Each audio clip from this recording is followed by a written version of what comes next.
CountryWide Connect with Andy Thompson and Sarah Perriam-Lampp. I am really looking forward to catching up with Lindy. I believe she's on the line. Lindy Nelson, are you there? I am. Can you see me? Yes, we can see you and I can see you. How are you, Lindy? Brilliant. I'm good. I'm really good. And hey, thanks for the call. I am travelling, but the fine folk at PGG have found a room for me, so you don't have to have me sitting on the back of the ute. Oh, amazing. Thank you. Lindy, which part of the world are you in today? Sarah, we're about to go out on the boat at the Marlborough Sounds, but weather it's going to be a bit of a bumpy ride. Good luck. I know it will be well worth it once you get there. Now, Lindy, thank you for picking up the call because obviously jumping off the back, as Andy said there earlier, of the Fonterra payout, what a great investment to make is in the practical on-farm steps that you can take to look after the well-being of yourself and workers, and Safer Farms really getting behind this cause. Can you explain a little bit more about it? So you're talking about the Safer Rides program yes. So we did this in 2024 and had a really successful campaign around bringing to attention that there are some tech add-ons that we can put on our bikes that really increase the chance of us, in the event that something goes wrong, that we have a safety backup system. So this is a new campaign. So it involves, I guess you'd call it a nudge for farmers to go, hey, simple steps make an incredible difference. We've been partnered by DNZ, Craigmore, Rabobank and PGG, as well as Fleetpin and Trax, and of course our sponsor ACC, to go, let's do it again. Let's get some discounts going. Farmers love a good deal. But alongside that, it's a campaign to raise awareness of saying, hey, we haven't sorted this issue yet. We are still having more fatalities and accidents. And hey, who has got 87 days to take off work in their farming business? And that is the average time when people get hurt on quad bikes or our side-by-sides. That's the average time required. And I do not know many farmers who have the capacity in their business to replace themselves. Oh, absolutely. I think the campaign that you're doing in association with ACC at the moment, it's really genuinely bringing home that cost loss opportunity of taking someone out after injury. The costs are huge and we don't think about them.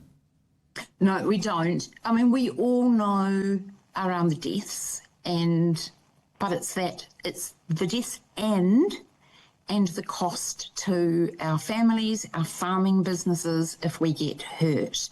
And this is some simple steps that we can do, and also some kit that we can put on our bikes that actually really works. And I've just been delivering a leadership program for Farmer Council.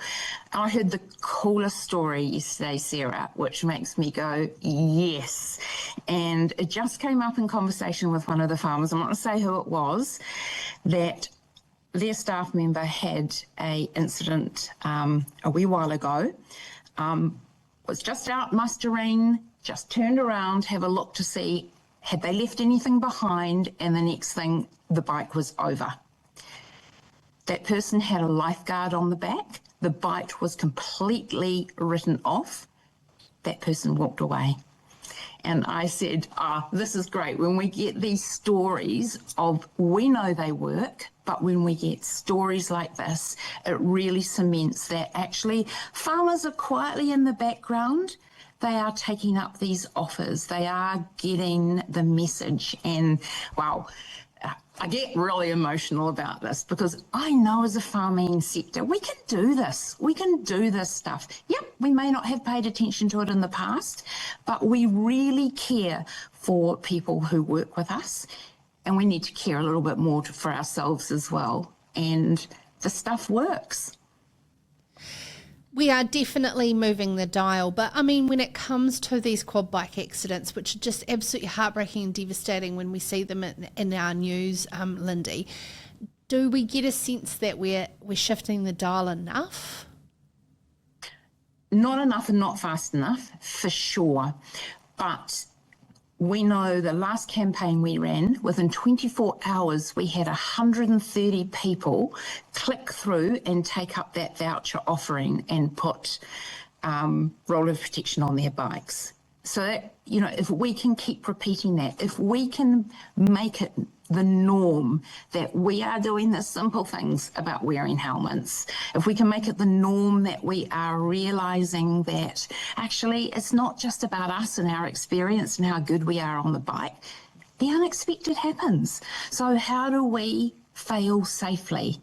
And I'm going to go back to what I always say, we wouldn't drive a car without the kit that helps us avoid those things where the unexpected happens.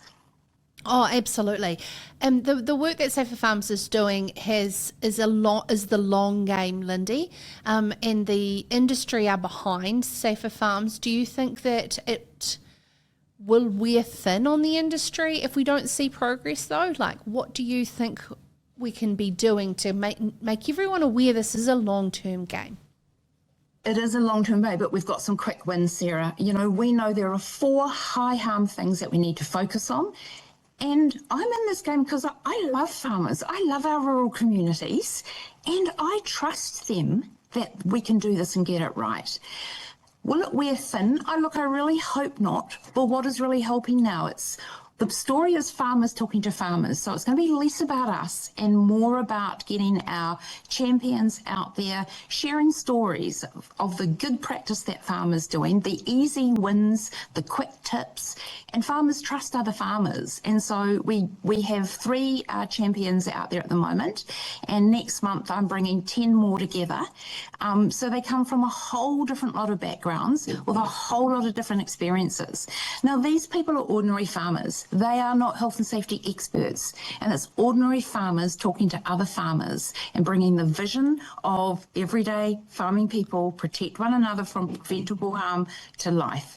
This is about what I call the dirty boots on the ground, finding practical solutions where the work is done. This isn't the shiny shoes. We're not creating policy. We're creating a movement of change. Yeah, absolutely. And we've, George Dodson, Roger Barton and Chloe are all amazing examples of that.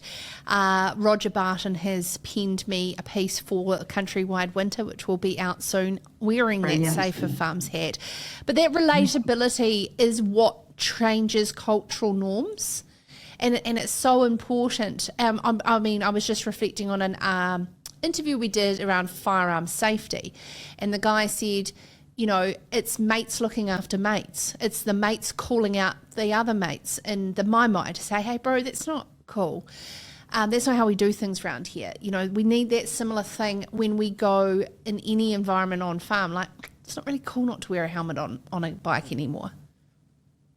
Well, when the majority of deaths and injuries are head injuries and then crush injuries because the bike has come on you, it's foolish. And it always makes me giggles that farmers who go, oh, I don't like wearing the helmet, go biking in the weekend with their mates with the full kit. And so true.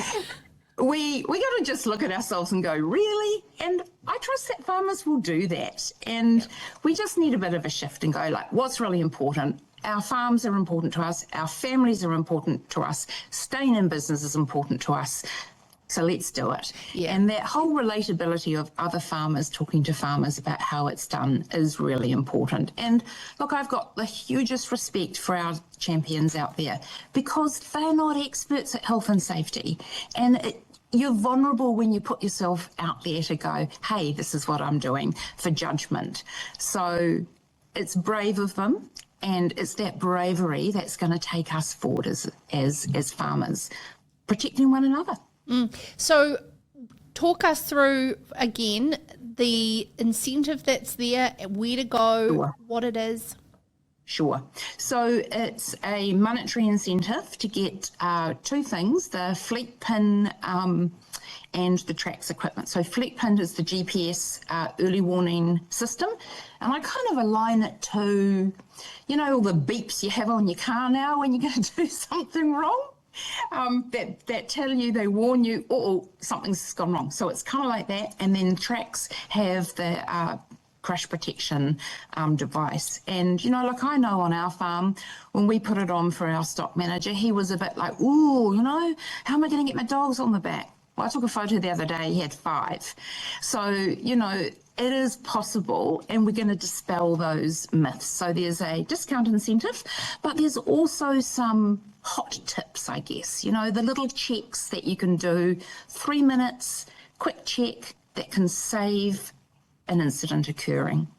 So education and discount. I had a warning the other day, Lindy, on my Ford Everest, and it was that I was out of AdBlue, which I'd ignored for about a month. And so I learned that the hard way. It's 9 o'clock on a Saturday night that the truck needs AdBlue to turn on. So in terms of warning bells that we keep ignoring, I think, you know, in a world of overwhelm, there's so many bits and pieces happening. And for a farmer who's got a million things going on across farm, you know, we do so many things automatically and hope the world around us is going to protect us. But we actually have to stop, think, and put those protections in place to allow for that to protect us in the future.